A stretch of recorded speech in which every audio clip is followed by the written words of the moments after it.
Hello friends, welcome to my YouTube channel excellence study point. हमारे YouTube channel excellence study point में आप सभी का स्वागत है। जैसा कि हम जानते हैं कि इंडिया एक एग्रीकल्चर बेस्ड कंट्री है। यहाँ पर ज़्यादातर लोगों की जो जीविका है वो एंशंट इंडिया में भी एग्रीकल्चर पर ही डिपेंड थी और अभी भी कई ऐसे लोग हैं जो एग्रीकल्चर पर ही डिपेंड है, क्योंकि इंडिया एक एग्रीकल्चर बेस्ड कंट्री ही है। यहाँ पर हर तरह की फसलों का उत्पादन किया जाता है। तो यहाँ पर अगर एग्रीकल्चर बेस्ड कंट्री इंडिया को कहा गया है तो क्या क्या मेन फीचर्स हैं और चैलेंजेस हैं जो यहाँ के फार्मर्स जो हैं वो फेस करते हैं, और फार्मिंग एक्चुअली होती क्या है, कितने टाइप्स की फार्मिंग होती है और एग्रीकल्चर क्या होता है। इन सभी क्वेश्चंस का आंसर आज की हमारी इस वीडियो में हम जानेंगे कि एग्रीकल्चर क्या होता है, फार्मिंग कितने टाइप्स की होती है, क्या क्या मेन फीचर्स हैं और चैलेंजेस हैं जो फार्मर्स हैं वो फेस कर रहे हैं। लेकिन उससे पहले अगर अभी तक आपने हमारे चैनल एक्सीलेंस स्टडी पॉइंट को सब्सक्राइब नहीं किया है तो हमारे चैनल को सब्सक्राइब जरूर करें ताकि आपको हमारी वीडियो से जुड़ी सभी लेटेस्ट अपडेट्स मिलती हैं। India has varieties of climate condition and soil type. India में हर तरह का क्लाइमेट देखने के लिए मिलता है, हर तरह की मिट्टी होती है, हर तरह की फसल भी यहाँ पर पाई जाती है। These physical variations, along with factors like availability of irrigation, use of machinery, modern agriculture inputs, यहाँ कई तरह के एग्रीकल्चर मेथड यूज किए जाते हैं, इरिगेशन फैसिलिटी यूज की जाती है मशीनों द्वारा, मॉडर्न एग्रीकल्चर्स द्वारा, high yielding varieties of seeds, insecticide, pesticides, इन सभी का इस्तेमाल यहाँ फार्मिंग के लिए इंडियन एग्रीकल्चर सेक्टर में किया जाता है। लेकिन सवाल ये उठता है कि फार्मिंग कितने तरह की होती है। फार्मिंग क्या होती है? कृषि। तो कितने टाइप्स की होती है ये? जो सबसे पहले इंडिया में पाई जाती है सबसिस्टेंस फार्मिंग, यानी कि निर्वाह कृषि। The majority of farmers in India practice subsistence farming. Bharat में सबसे ज्यादा जो फार्मर्स हैं वो इसी तरह की कृषि का इस्तेमाल करते हैं। The entire production is largely consumed by the farmers and their families, and they do not have any surplus to sell in the market. निर्वाह कृषि क्या होती है? यानी कि जो भी उत्पादन ये लोग करते हैं उसका सबसे बड़ा भाग जो है ये इनके ही पास रहता है, इनके परिवार के पास रहता है, क्योंकि ये लोग इतने सक्षम नहीं रहते कि ये जो फसल है उसे ये मार्केट में सेल कर सके। तो ये कह सकते हैं आप कि वो उतना ही उत्पादन करते हैं जितना कि उन्हें जरूरत होती है या उनके परिवार के लिए जितनी नीड है, उसे हम कहते हैं सबसिस्टेंस फार्मिंग। इस तरह की फार्मिंग में land holdings are small and fragmented, cultivation techniques are primitive and simple. अब क्योंकि वो बहुत ज्यादा उत्पादन नहीं कर रहे होते हैं तो यहाँ पर बहुत छोटी छोटी टेक्निक्स का यूज किया जाता है। ज्यादा मॉडर्न इक्विपमेंट जैसे कि ट्रैक्टर है, फार्म इनपुट्स है, केमिकल फर्टिलाइजर है, इंसेक्टिसाइड्स है, पेस्टिसाइड्स है, इस तरह का उपयोग यहाँ पर वो नहीं करते हैं। इस तरह के फार्मिंग में जो फार्मर्स रहते हैं वो ज्यादातर यहाँ पर cultivate cereals along with oil seeds, यानी कि दाल है, वेजिटेबल्स हैं, शुगर केन है, इन सब का उत्पादन करते हैं। सबसिस्टेंस फार्मिंग को भी दो अलग अलग पार्ट्स में फर्दर डिवाइड किया गया है, जैसे कि इंटेंसिव और primitive. Primitive subsistence agriculture is practiced on patches of land with the help of primitive tools like simple digging tools and community for family labors. यहाँ पर प्रिमिटिव सबसिस्टेंस एग्रीकल्चर क्या होता है कि यहाँ पर वो बहुत बड़े बड़े टूल्स का इस्तेमाल नहीं करते, छोटे छोटे जो टूल्स हैं उनका इस्तेमाल करके यहाँ पर वो फार्मिंग करते हैं और उनके जो फैमिली लेबर्स हैं वो उनकी इसमें हेल्प करते हैं। इंटेंसिव और एक्सटेंसिव फार्मिंग यानी कि गहन और व्यापक खेती, ये क्या होती है? The basic difference between these two types of farming is the amount of production per unit of land. In comparison with temperate areas of the USA, Canada, India do not practice extensive cultivation. Intensive और extensive farming से यहाँ मतलब ये है कि कितना यहाँ उत्पादन हो रहा है, production per unit of area, जितना लैंड है या जितना एरिया में यहाँ फार्मिंग की जा रही है उस हिसाब से प्रोडक्शन भी होना चाहिए। तो अगर हम बात करें यूएसए कनाडा में, तो यहाँ इस तरह की कल्टीवेशन किए जाते हैं, पर इंडिया जो है वो एक्सटेंसिव टाइप ऑफ कल्टीवेशन नहीं करती है। When a large patch of land is used for cultivation, then we call it extensive farming। जब बहुत ही बड़ा जमीन के टुकड़े को यहाँ फार्मिंग के लिए या कल्टीवेशन के लिए इस्तेमाल करते हैं, उसे एक्सटेंसिव फार्मिंग कहते हैं। Total production may be high due to the larger area, but per unit production is low।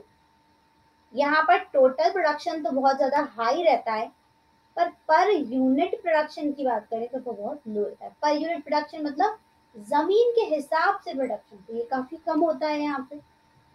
और इंटेंसिव फार्मिंग क्या होती है? Intensive farming records high production per unit of land. Intensive farming में यहाँ high production होता है। An example of intensive cultivation in Kerala where the availability of land of cultivation is very limited। Intensive cultivation का एक example Kerala में। Intensive में क्या होता है? यहाँ बहुत ज्यादा बड़ी जमीन नहीं ली जाती, छोटी जमीन पे ही फार्मिंग की जाती है, तो प्रोडक्शन रेट भी यहाँ पर काफी ज्यादा होता है। तो सबसे बड़ा एग्जांपल केरला है, क्योंकि यहाँ पर जो कल्टीवेशन लैंड रहती है वो लिमिटेड ही रहती है। तीसरी आती है commercial farming. It is just the opposite of subsistence farming. ये सब्सिस्टेंस फार्मिंग के जस्ट अपोजिट होती है। जैसे कि सब्सिस्टेंस फार्मिंग में क्या करते हैं, वो जो भी क्रॉप्स या फसल जो उगाते हैं उसे वो मार्केट में सेल नहीं करते, लेकिन इसको प्रोड्यूस इसलिए किया जाता है जिससे कि इसे मार्केट में सोल्ड किया जा सके। पैसे कमाने के लिए यहाँ पर उत्पादन किया जाता है। यहाँ पर जो फार्मर्स रहते हैं वो अलग अलग तरह के मेथड्स, यहाँ फार्मिंग मेथड्स यूज करते हैं। केमिकल फर्टिलाइजर्स का इस्तेमाल करते हैं, insecticide, pesticides, high yielding varieties of seeds का यहाँ पर अलग अलग तरह के बीजों का इस्तेमाल यहाँ किया जाता है कमर्शियल फार्मिंग में। तो आप ये कह सकते हैं कि ये एक तरीके से और ज्यादा मॉडिफाइड टाइप ऑफ फार्मिंग है। Some of the major commercial crops grown in different parts of India. अब कुछ कमर्शियल क्रॉप्स जो इंडिया के अलग अलग भागों में जिसका उत्पादन होता है वो है cotton, jute, sugarcane, groundnut. इन सभी का इंडिया के अलग अलग पार्ट्स में उत्पादन किया जाता है। चावल की खेती सबसे ज्यादा हरियाणा में होती है। ये commercial is mainly for the commercial purposes। Peoples of this areas are predominantly wheat eaters। यहाँ के जो लोग रहते हैं हरियाणा के, ज्यादातर यहाँ पर गेहूं को पसंद करते हैं, चावल को नहीं। यहाँ चावल की फार्मिंग क्यों करते हैं वो लोग? इसलिए करते हैं ताकि उसको सेल कर सकें। However, in east and northeastern states of India, rice cultivation would be large of subsistence type।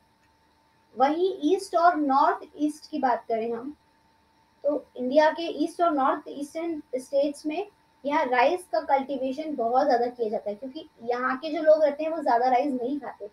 ज्यादा राइस का इस्तेमाल किस जगह होता है? साउथ में होता है। तो यहाँ पर इसको इसलिए कल्टीवेट किया जाता है जिससे कि इसे सेल किया जा सके। फिर फोर्थ होती है प्लांटेशन फार्मिंग। प्लांटेशन फार्मिंग क्या होती है? In this type, a single cash crop is grown for sale in national and international market। यानी यहाँ अलग अलग तरह की कई फसलें नहीं, सिर्फ एक तरह की कैश क्रॉप का इस्तेमाल किया जाता है और उसे नेशनल और इंटरनेशनल मार्केट में सेल किया जाता है। This type of agriculture involves the growing and processing of a single cash crop purely meant for sale। यहाँ कंप्लीटली वो फसल को सिर्फ इसीलिए उगा रहे हैं ताकि उसे यहाँ बड़े मार्केट में वो सेल कर सके। जिस तरीके से टी है, टी लीव्स या कॉफी लीव्स सबसे ज्यादा हमारे इंडिया में असम में यहाँ पर इसका प्रोडक्शन होता है। रबर, बनाना, स्पाइसेस, ये सभी प्लांटेशन क्रॉप्स हैं।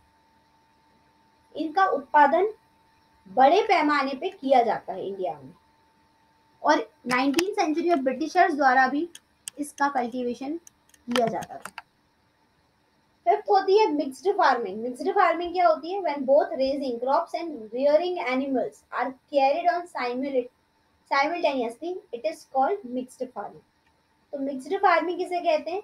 जहां पर रेजिंग क्रॉप भी पाई जाती है और रेयरिंग एनिमल्स भी पाए जाते हैं एक साथ। उसे हम कहते हैं mixed farming. Farmers engaged in mixed farming have economical advantage as well. कई बार हम ये देखते हैं कि फसलों जहाँ फसलें उग रही होती हैं खेत, वहाँ खेतों में वहाँ एनिमल्स को नहीं जाने देती, क्योंकि वो जो फसल है उसे डैमेज कर देते हैं। और मिक्स्ड फार्मिंग में क्या होता है, वहाँ एनिमल्स को, रेयरिंग एनिमल्स को रखा जाता है वहां पर। इसके बाद ये जान लेते हैं कि इंडियन एग्रीकल्चर के क्या क्या मेन फीचर्स हैं। Subsistence agriculture. Most part of India have subsistence agriculture which has been practiced in India for several hundred of years still prevails. Subsistence farming क्या होती है, हमने जान लिया कि यहाँ पर लोग उतनी ही फसल उगाते हैं जो उनके परिवार के लिवलीहुड के लिए काफी ज्यादा इम्पोर्टेंट है, और सारी फसल वो खुद ही के लिए रखते हैं, मार्केट में उसको सोल्ड नहीं करते। तो ज्यादातर यहाँ पर जो विलेजर्स हैं वो सबसिस्टेंस एग्रीकल्चर पर ही डिपेंडेंट रहते हैं, क्योंकि उन्हें उसी से मदद मिलती है। वो इसे सेल नहीं करते बल्कि खुद के यूज के लिए वो फसल को रख लेते हैं। तो ये जो एग्रीकल्चर प्रोडक्शन है ये कई सालों से भारत में चला हुआ आ रहा है। The pressure of population on agriculture, despite the increase in urbanization and industrialization, about 70% of the population is still directly or indirectly dependent on agriculture. ना तो अर्बनाइजेशन बढ़ रहा है ना ही इंडस्ट्रियलाइजेशन, लेकिन फिर भी 70% जो पॉपुलेशन है, आप डायरेक्टली मान लीजिए या इनडायरेक्टली मान लीजिए, कंप्लीटली हमारे एग्रीकल्चर पर ही डिपेंड रहती है। Mechanization in agriculture. Even after more than 40 years of the Green Revolution and evolution in agriculture machinery and equipment, complete mechanization is still not achieved. क्योंकि हम ये कह रहे हैं कि इंडिया डेवलपिंग कंट्री है, डेवलप्ड कंट्री नहीं है, डेवलपमेंट यहाँ कंटिन्यूसली चल रहा है। तो आप ये कह सकते हैं कि ग्रीन रिवॉल्यूशन को 40 साल हो चुके हैं, ऑलरेडी 40 इयर्स हो चुके हैं, इसके बाद भी यहाँ पर एग्रीकल्चर मशीनरी में कोई ज्यादा खास रिवॉल्यूशन नहीं आया है, जबकि एडवांस इक्विपमेंट भी यहाँ मौजूद है। लेकिन अगर हम सही मायने में देखें तो जो फार्मर्स हैं वो इतने ज्यादा सक्षम नहीं होते कि वो बड़ी बड़ी मशीनरीज या इक्विपमेंट्स को अपने खेत के लिए परचेस कर सकें। तो इसीलिए यहाँ पर कंप्लीट मैकेनाइजेशन होना पॉसिबल नहीं हो पाता, क्योंकि वो इतने बड़े बड़े इक्विपमेंट्स बाय कर ही नहीं सकते। इसलिए अभी भी यहाँ कंप्लीट मैकेनाइजेशन नहीं हो पाया। Monsoon dependency. Despite the large scale expansion, only about one third of the total cropped area is irrigated today. As a consequence, two-thirds of cropped areas are still depend upon the monsoon. अब यहाँ कई फसलें जो हैं ये सिर्फ monsoon dependent रहती हैं। यहाँ पर केवल 1/3 भाग जो है वो इरिगेटेड है, यानी यहाँ पानी की कोई समस्या नहीं है। लेकिन अभी भी कुछ 2/3 पार्ट ऐसा है जहाँ की जो फसलें हैं वो डिपेंड किस पर रहती है, मॉनसून वाटर पर रहती है। अगर मॉनसून वाटर नहीं उनको मिलता है तो वो डैमेज हो जाती है। Variety of crops. Since India has both tropical and temperate climate, India में ट्रॉपिकल क्लाइमेट भी है और टेम्परेट क्लाइमेट भी है। Crop of both climate are found in India. हर दोनों तरह के क्लाइमेट की जो फसलें हैं वो भारत में पाई जाती हैं। There are very few countries in the world that have variety comparable to that of India. You would realize that when we would discuss the different types of crop in detail. जो India है यहाँ आप देखेंगे हर तरह के climate में उगने वाली फसलें पाई जाती हैं।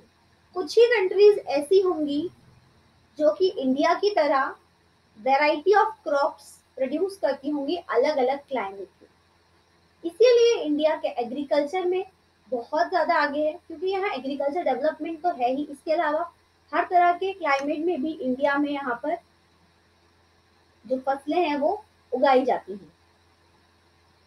तो और कोई कंट्री, बहुत कम ही कंट्रीज ऐसी होंगी जो कि वैरायटी ऑफ कंपैरेबल क्रॉप्स जो हैं उनको प्रोड्यूस करती होंगी। ये हमें तब पता चलेगा जब हम यहाँ क्रॉप्स के बारे में डिटेल में डिस्कस करेंगे। लेकिन अभी हम क्रॉप के बारे में नहीं पढ़ रहे, अभी हम इंडियन एग्रीकल्चर के बारे में पढ़ रहे थे।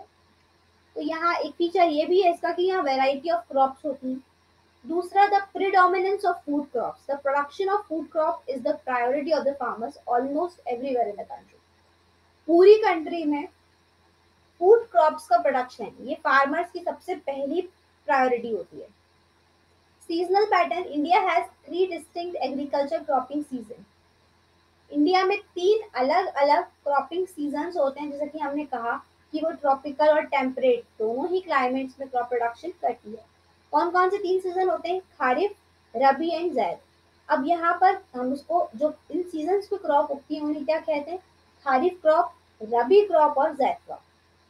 In India, there are specific crop grown in these 3 seasons. For example, rice is a kharif crop. Rice एक खरीफ क्रॉप है, whereas wheat क्या है? wheat रबी क्रॉप है। जब हम क्रॉप्स के बारे में डिस्कस करेंगे तो आपके ये डाउट्स क्लियर हो जाएंगे। अब इंडियन एग्रीकल्चर को लेकर क्या क्या मेन चैलेंजेस हैं जो फेस करने होते हैं फार्मर्स को? तो stagnation in production of major crop, production of the some of the major staple food crops like rice and wheat has been stagnating for quite some time. This is a situation that is worrying our agriculture scientists, planners, and policymakers as it creates a huge gap between the demand of the ever-growing population and production. अब यहाँ पर जो main crops है, major crops है, जैसे कि rice है, wheat है, इसका प्रोडक्शन सबसे ज्यादा होना चाहिए, जो कि नहीं हो पाता कई बार, क्योंकि पॉपुलेशन, बढ़ती हुई पॉपुलेशन के हिसाब से जाहिर सी बात है कि डिमांड भी इंक्रीज होगी, लेकिन डिमांड तो इंक्रीज हो रही है बट प्रोडक्शन उस हिसाब से इंक्रीज नहीं हो रहा। High cost of farm input, जैसा कि हमने ये कहा कि जो हमारा एग्रीकल्चर सिस्टम है, ग्रीन रिवॉल्यूशन को आए हुए 40 ईयर्स हो गए, लेकिन फिर भी ये कम्प्लीटली मैकेनाइजेशन यहाँ नहीं हुआ। क्यों नहीं हुआ? क्योंकि जो फार्मर्स हैं वो इतने कैपेबल नहीं है, इतने रिच नहीं है कि वो डिफरेंट तरह के इक्विपमेंट्स खरीद सके, इंसेक्टिसाइड्स खरीद सकें, पेस्टिसाइड्स खरीद सकें, फर्टिलाइजर्स खरीद सकें।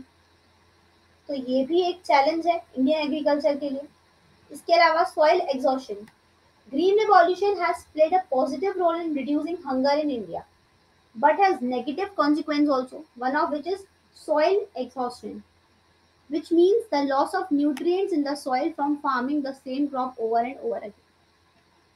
यहाँ पर जो हरित क्रांति लाई गई थी, ग्रीन रिवॉल्यूशन लाया गया था, उसने यहाँ पर भूख को मिटाने के लिए यहाँ जो एग्रीकल्चर प्रोडक्शन की शुरुआत की थी, ये तो काफी ज्यादा पॉजिटिव रहा, लेकिन इसके साथ ये एक नेगेटिव इम्पैक्ट भी लेके आया, जिसका नाम था सॉइल एग्जॉशन।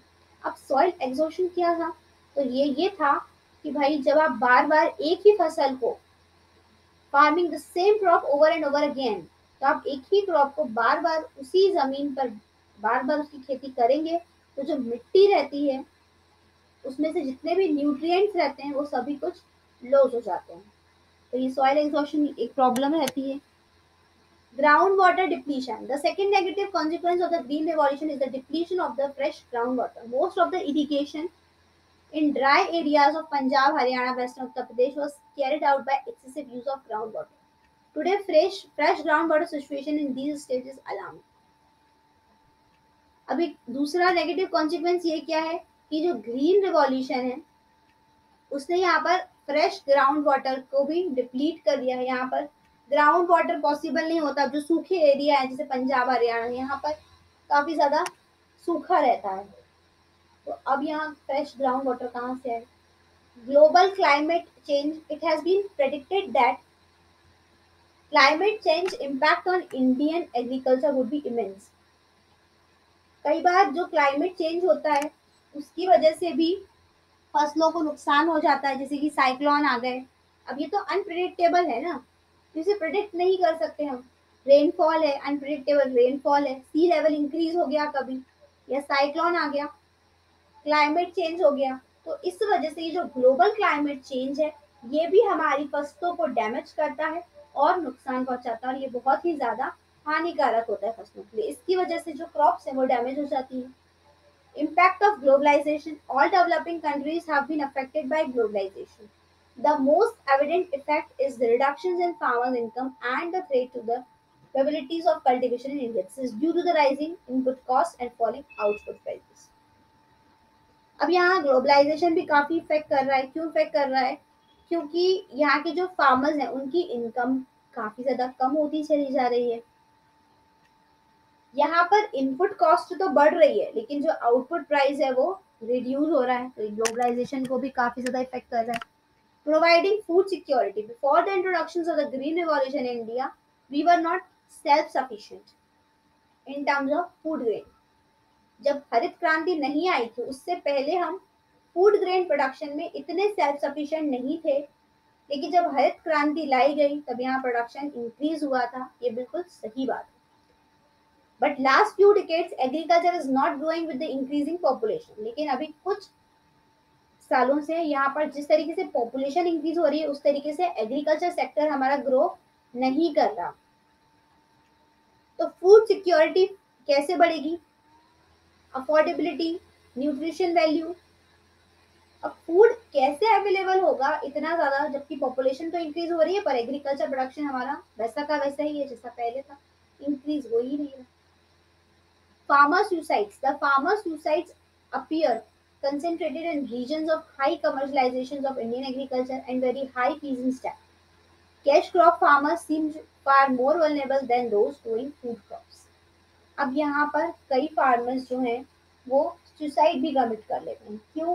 क्योंकि भाई वो इतने कैपेबल नहीं है कि वो नई नई इक्विपमेंट्स ले सकें या नई मशीनरी ले सकें या नया मेथड अप्लाई कर सकें। कई बार क्या होता है उनके खेत डैमेज हो जाते हैं। अब जब उनके खेत डैमेज हो गए, फसल क्रॉप उनकी डैमेज हो गई, तो वो क्या करेंगे? जो लैंडलॉर्ड्स हैं उनसे वो मनी ले लेंगे। अब बाद में वो उसको नहीं दे पा रहे हैं रिटर्न, तो उनके पास यहाँ ऑप्शन कुछ बचता ही नहीं है। तो इस वजह से कई फार्मर्स भी सुसाइड कमिट कर लेते हैं। तो ये एग्रीकल्चर सेक्टर में जब उन्हें लॉस होने लगता है तब प्रोबेबली ऐसा होता है। तो अगर आप देखेंगे तो जो कैश क्रॉप फार्मर्स हैं वो अधिकतर ऐसा करते हैं। तो यहाँ हमने इंडियन एग्रीकल्चर से रिलेटेड पूरी इंफॉर्मेशन कवर की है कि कितने टाइप्स की हमारी फार्मिंग होती है, क्या क्या मेन फीचर्स होते हैं इंडियन एग्रीकल्चर में। अगर हम बात करें इंडियन एग्रीकल्चर की तो यस, सबसे बेस्ट है पूरे वर्ल्ड में इंडियन एग्रीकल्चर, क्योंकि यहाँ पर हर तरह के क्लाइमेट में हर तरह की फसलों का यहाँ उत्पादन किया जाता है। बहुत कम ही कंट्रीज ऐसी होंगी जो एकदम इंडिया के साथ खड़ी होंगी, वहां पर भी इस तरह का प्रोडक्शन किया जाता है। लेकिन इंडिया में यहाँ different tropical and temperate climates को देखते हुए भी डिफरेंट क्रॉप्स का यहाँ पर प्रोडक्शन किया जाता है। यहाँ हमने क्या क्या चैलेंजेस फेस करते हैं इंडियन एग्रीकल्चर, उसके बारे में भी हमने यहाँ जान लिया। सो आई होप इंडियन एग्रीकल्चर से रिलेटेड सारे डाउट्स आपके क्लियर हो गए होंगे। अगर आपको ये वीडियो पसंद आई हो तो इसे लाइक करें, शेयर करें अपने दोस्तों के साथ और हमारे चैनल एक्सेलेंट स्टडी पॉइंट को सब्सक्राइब करें ताकि आपको हमारी वीडियोस से जुड़ी सभी लेटेस्ट अपडेट्स मिलती रहे। अगर आप और किसी टॉपिक पर भी वीडियो देखना चाहते हैं तो हमें कमेंट बॉक्स में कमेंट करके जरूर करें। Thank you.